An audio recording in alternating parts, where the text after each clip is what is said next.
Fala, pessoal do canal. Para você que quer saber a medida ideal para encanamento da privada, lá vai.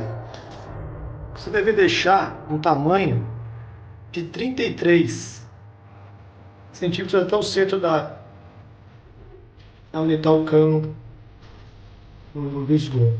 Tá bom, pessoal? Aí, ó. A distância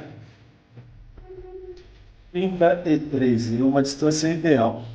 Bom, espero que tenham gostado dessa dica de hoje. Tá? Me segue aí no canal, compartilha e guarde aí para você.